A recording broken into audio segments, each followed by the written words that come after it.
بسم اللہ الرحمن الرحیم الحمد للہ رب العالمین والصلاة والسلام علی سید المرسلین وعلی آلہ واصحابہ اجمعین اما بعد فقد قال النبی صلی اللہ علیہ وسلم من اکل طیبا وعمل في سنة وأمن الناس بوائقه دخل الجنة أو كما قال عليه الصلاة والسلام۔ محترم بزرگوں اور دوستوں اور عزیز طالبات اور محترم خواتین اسلام، حضرات علماء کرام کی کئی تقریریں مختلف موضوعات پر اور آج کے جلسے کی مناسبت سے آپ نے سماعت فرمائی۔ حضرت مولانا مفتی محمد ہارون ندوی صاحب کی مفصل تقریر جو اولاد کی تعلیم و تربیت سے متعلق تھی اور ہمارے دور میں اٹھنے والے نئے فتنوں سے متعلق تھی، ان فتنوں کے سدباب کے لیے ہمیں کیا کرنا ہوگا، اس سلسلے میں انہوں نے رہنمائی فرمائی۔ اور ان سے بیشتر بھی ایک تقریر جو میں نیچے بیٹھ کر سن رہا تھا، خواتین اسلام کے مقام اور مرتبے سے متعلق تھی، اور ابھی جو تقریر چل رہی تھی میں سمجھتا ہوں وہ بھی اسی عنوان سے تھی، اور افتتاح بخاری اور ختم بخاری کے لیے تو حضرت تشریف لائے ہیں، ابھی تھوڑی دیر میں وہ تشریف لائیں گے۔ حضرت ہی کے کہنے پر میں آ گیا ہوں، ورنہ تو میں نے حضرت قاری ادریس صاحب دامت برکاتہم سے یہ گزارش کی تھی کہ مجھے آج کچھ گفتگو نہیں کرنی، لیکن بہرحال حضرت نے کہا کہ جاؤ تھوڑی دیر تم بھی بات کر لو۔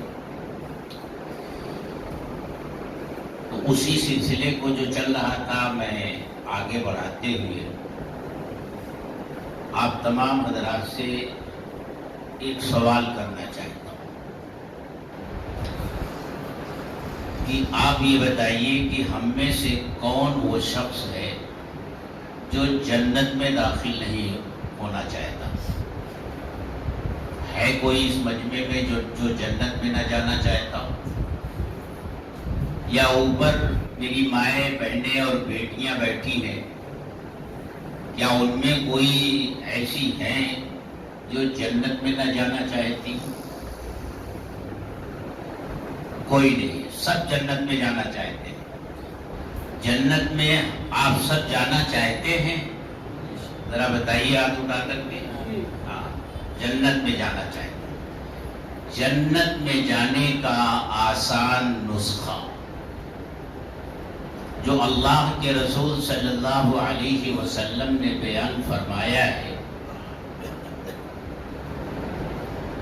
وہ حدیث میں نے آپ کے سامنے پڑھی کہ جس نے 3 کام کر لیے وہ یقینی طور سے جنت میں داخل ہوگا، بلکہ یوں سمجھ لیجئے وہ جنت میں داخل ہو گیا۔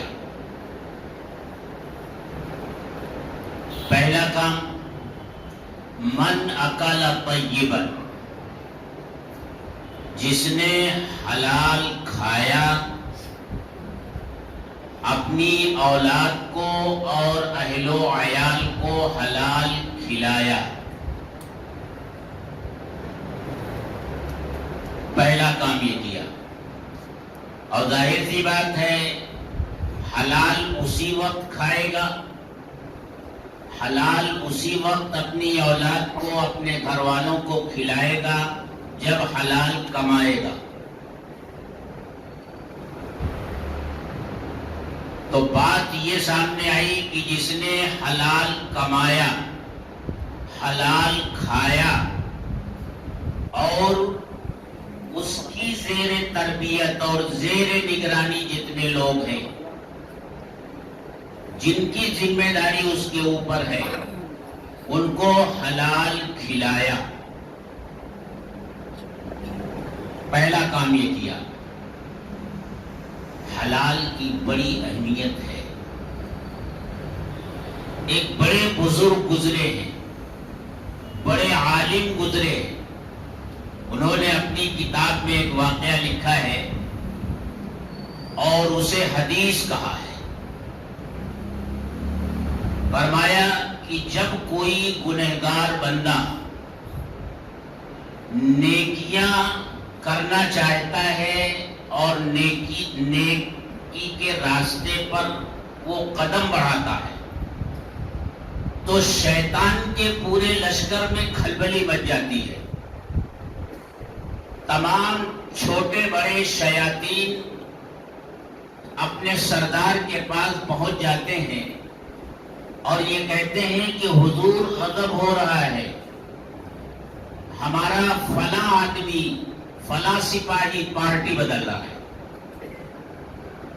جس طرح آج کل ہوتا ہے، کوئی بڑا لیڈر ایک پارٹی چھوڑ کر دوسری پارٹی میں جانے والا ہوتا ہے تو پورا میڈیا چیخنے لگتا ہے کہ فلاں لیڈر فلاں پارٹی چھوڑ کر فلاں پارٹی میں جا رہا ہے۔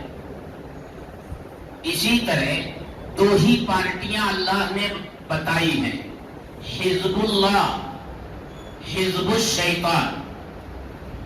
ایک اللہ کی پارٹی ہے، اللہ کے نیک بندے ہیں، اور ایک شیطان کی پارٹی ہے، شیطان اور اس کے کارندے ہیں اور شیطان کے بتائے ہوئے راستے پر چلنے والے لوگ ہیں۔ تو کھلبلی مچ جاتی ہے۔ تو ان کا سردار انہیں تسلی دیتا ہے کہ دیکھو ابھی گھبراؤ نہیں، میں ایک بات تم سے کہتا ہوں، ذرا تحقیق کر لو، کیا اس نے حرام کمانا اور حرام کھانا چھوڑا یا نہیں؟ وہ آ کر بتاتے ہیں کہ نہیں، ابھی تو وہ حرام کمانا اس نے نہیں چھوڑا، حرام کھانا نہیں چھوڑا۔ تو شیطان کہتا ہے کہ پھر گھبرانے کی ضرورت نہیں ہے، جلد یا بدیر وہ پھر ہماری پارٹی میں واپس آ جائے گا،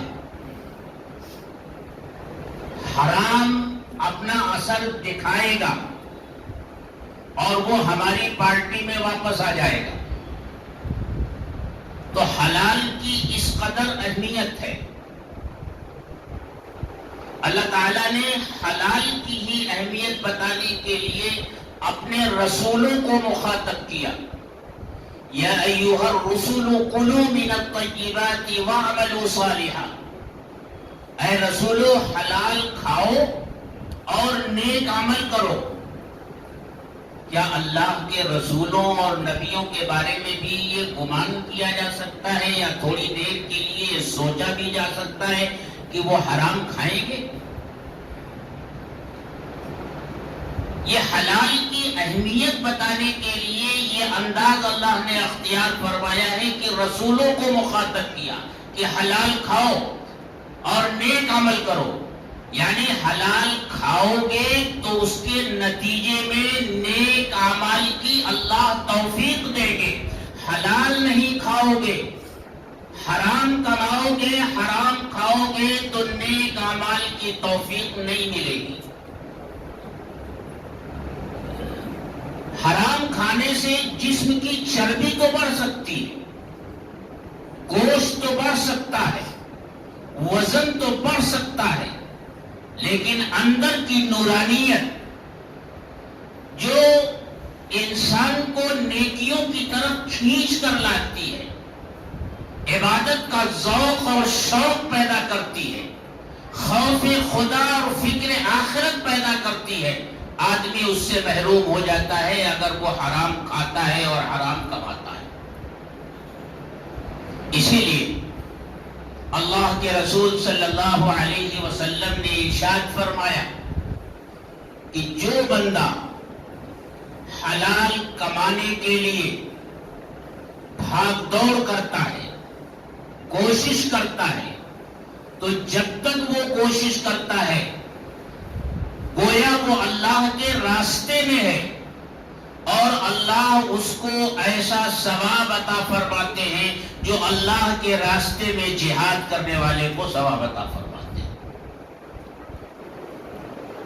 رزق حلال کی یہ اہمیت ہے۔ بات ہو رہی تھی اولاد کی تربیت کی،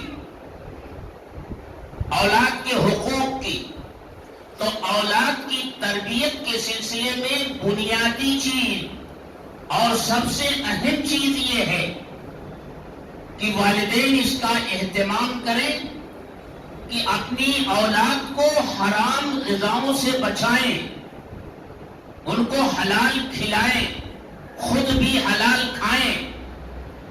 اس کی کتنی اہمیت ہے ہم اور آپ جانتے ہیں، اچھی طرح جانتے ہیں کہ اللہ کے رسول صلی اللہ علیہ وسلم کو اپنے نواسوں کے ساتھ کتنا تعلق تھا، کتنی محبت تھی۔ آپ خطبہ دے رہے ہوتے تھے، منبر پر ہوتے تھے اور دیکھتے تھے کہ نواسے سامنے سے تشریف لے آ رہے ہیں، خود منبر سے اٹھتے تھے اور انہیں اٹھا کر اپنی گود میں لیتے تھے اور اپنے کندھے پر بٹھا لیتے تھے اور اسی حالت میں خطبہ دیا کرتے تھے۔ آپ اپنے دونوں ہاتھ اور دونوں گھٹنے زمین پر رکھ کر کے سواری کی شکل بن جاتے تھے اور نواسے آپ کی پیٹھ پر پشت مبارک پر ہوتے تھے اور آپ چلتے تھے اس طرح۔ ایک صحابی نے اس طرح دیکھا تو انہوں نے عرض کیا کتنی بہترین سواری ہے۔ آپ نے ارشاد فرمایا یہ نہیں دیکھتے کہ سوار کتنا عمدہ اور کتنا بہترین ہے؟ فرماتے ہیں اے اللہ میں ان سے محبت کرتا ہوں، تو بھی ان سے محبت کر، اور تو ان سے بھی محبت کر جو ان سے محبت کرتے ہیں۔ آپ نے فرمایا میری یہ دونوں نواسے جنت کے باغ کے پھول ہیں، جنت کے نوجوانوں کے سردار ہیں، لیکن ایک مرتبہ آپ تشریف لے جا رہے ہیں، نواسے آپ کے ساتھ ہیں، ایک کھجور پڑا ہوا ہے، نواسے نے اٹھایا اور منہ میں ڈال لیا۔ آپ نے فوراً اپنی انگلی ان کے منہ میں ڈال دی اور فرمایا کاخ کاخ، اگل دیجئے اگل دیجئے اگل دیجئے، اور جب تک وہ کھجور نواسے کے منہ سے آپ نے نکال نہیں لی، اس وقت تک انگلی نہیں نکالی، اور پھر ارشاد فرمایا بیٹے یہ صدقے کا کھجور ہے اور صدقہ ہمارے لیے حرام ہے۔ تو پہلا کام، ایک چھوٹا سا واقعہ سنا کر میں اپنی بات ختم کروں گا کیونکہ بات لمبی ہو جائے گی، تو ابھی بخاری شریف کا آغاز بھی ہونا ہے اور اس کا اختتام بھی ہونا ہے، پہلا سبق بھی ہونا ہے اور آخری سبق بھی ہونا ہے۔ ہمارے بزرگوں میں ایک بزرگ گزرے ہیں، حضرت مولانا مفتی مظفر حسین صاحب کاندھلوی رحمۃ اللہ۔ ان کے بارے میں جو بہت سارے واقعات کتابوں میں ہیں، ان کا معمول یہ لکھا ہے کہ وہ چھوٹے چھوٹے گاؤں کا، دیہات کا سفر کیا کرتے تھے، اور جب ایسے گاؤں میں جاتے تھے کہ جہاں مسجد تو ہے لیکن وہ غیر آباد ہے، تو اس مسجد کو آباد کرنے کی فکر کرتے تھے، اور عام طور سے ایک گاؤں میں ایک رات گزارتے تھے، پھر اگلے گاؤں میں چلے جاتے تھے۔ ایک مرتبہ ایک گاؤں میں تشریف لے گئے، کچھ نمازی تھے، وہ عشاء کی نماز پڑھ کر چلے گئے، حضرت کو کوئی پہچانتا نہیں تھا، مسافر تھے، ایک کمرہ بنا ہوا تھا، وہاں جا کر کے حضرت بیٹھ گئے۔ آخر میں ایک آدمی آیا، اس نے عشاء کی نماز پڑھی اور دیکھا کہ کوئی مسافر بیٹھا ہوا ہے، وہ گھر گیا اور اپنے گھر سے 3 روٹیاں لے کر آیا اور کہا مسافر تو اپنا کھانا کھا لے۔ حضرت نے وہ 3 روٹیاں کھا لی۔ اگلے دن خلاف عادت حضرت پھر رک گئے۔ آج پھر عشاء کے بعد وہ آدمی آیا، اس نے نماز پڑھی اور دیکھا کہ مسافر ابھی تک ہے، تو وہ گھر گیا اور 2 روٹیاں لے کر آیا اور کہا آپ اس کو کھا لیجیے۔ پھر تیسرے دن بھی حضرت رک گئے۔ تیسرے دن پھر وہ آیا اور اس نے دیکھا کہ مسافر ابھی موجود ہے، وہ گھر گیا اور آج 1 روٹی لے کر آیا اور کہا مسافر یہ لے 1 روٹی کھا لے، اور ہاتھ جوڑ کر کھڑا ہو گیا، خدا کے لیے تو کل یہاں سے چلے جانا۔ حضرت کو بڑا تعجب ہوا، پوچھا بھائی ماجرا کیا ہے، واقعہ کیا ہے؟ اس نے کہا میں ایک مزدور آدمی ہوں، روزانہ بس اتنا کماتا ہوں کہ 3 روٹیاں گھر میں پک جاتی ہیں، اور گھر میں ہم 3 آدمی ہیں، میں ہوں، میری بیوی ہے اور میرا ایک بچہ ہے۔ 1 روٹی کھا لیتے۔ پہلے دن میں نے لا کر تجھ کو 3 روٹیاں دے دی اور ہم تینوں نے فاقہ دیا۔ دوسرے دن میرے بچے کی حالت اتنی بگڑ گئی کہ وہ فاقہ نہیں کر سکتا تھا، تو اس کے حصے کی روٹی اسے دے دی اور اپنی روٹی اور بیوی کی روٹی لا کر کے تجھے دے دی۔ اور آج جب میں گھر گیا تو دیکھا کہ بیوی کی بھی حالت اچھی نہیں ہے، وہ بھی فاقہ نہیں کر سکتی، تو بچے کے حصے کی روٹی اور بیوی کے حصے کی روٹی اسے دے دی، اور یہ میرے حصے کی روٹی تھی جو میں لے کر کے آیا ہوں، اور اب میرے اندر بھی اگلے دن فاقہ کرنے کی طاقت نہیں رہ گئی، اس لیے میں ہاتھ جوڑ کر تجھ سے درخواست کرتا ہوں کہ تو چلا جا۔ حضرت نے فرمایا جب پہلے دن تیری روٹیاں ہم نے کھائی تھی تو عجیب سی نورانیت اپنے دل میں محسوس کی تھی، اور ہم نے سوچا کہ یہ روٹیاں ایسی ہیں کہ ان کو کھایا جائے۔ تیری روٹیاں کھانے کے لیے ہی ہم رک گئے تھے۔ تو وہ محنت کی حلال روزی تھی، اور اس میں جو نورانیت تھی یہ اللہ والے محسوس کرتے ہیں۔ اس لیے 3 باتیں اللہ کے رسول نے فرمائی، من اکل طیبا، جس نے حلال کھایا، وہ عامل فی سنت، اور سنت کے مطابق زندگی گزاری، اپنی زندگی کے ہر شعبے میں سنت پر عمل کیا، چاہے وہ عبادات کا شعبہ ہو، معاملات کا شعبہ ہو، معاشرت کا شعبہ ہو، چاہے وہ تجارت ہو، چاہے وہ زراعت ہو، چاہے وہ ملازمت ہو، ہر جگہ یہ دیکھا کہ میرے آقا کی سنت کیا ہے اور میرے آقا کا طریقہ کیا ہے۔ اور تیسرا کام، وَأَمِنَ النَّاسُ بَوَائِقَهُ، اور اس کے شر سے لوگ محفوظ رہے، اس نے کسی کو اذیت اور تکلیف نہیں پہنچائی۔ جس نے یہ 3 کام کر لیا، دخل الجنہ، وہ جنت میں داخل ہو گیا، وہ جنت میں داخل ہوگا، لیکن ماضی کا صیغہ لا کر کے یہ بتا دیا کہ ایسا سمجھو اس کا جنت میں داخل ہونا یقینی ہو گیا، وہ جنت میں داخل ہو ہی گیا۔ تو یہ 3 کام ہیں، ہم میں سے جو جنت میں داخل ہونا چاہتا ہے ان 3 کاموں کا اہتمام کر لے، حلال کمائے، حلال کھائے، بچوں کو حلال کھلائے، اور اس سے متعلق جتنے لوگ ہیں سب کو حلال کھلائے، سنت پر عمل کرنے کا اہتمام کر لے، اور اس طرح زندگی گزارے کہ اس کی ذات سے کسی کو تکلیف نہ پہنچے، کسی جاندار کو تکلیف نہ پہنچے، کسی ایمان والے کو غیر ایمان والے کو تکلیف نہ پہنچے۔ اس میں مسلم غیر مسلم دھرم مسلک کا کوئی مطلب نہیں، کسی کی اس کی ذات سے کسی کو تکلیف نہ پہنچے۔ یہ 3 کام کر لے تو فرمایا دخل الجنہ۔ یہ نسخہ تھا جو مجھے آپ کے سامنے عرض کرنا تھا۔ اللہ تعالیٰ مجھے بھی عمل کی توفیق بخشے اور آپ تمام حضرات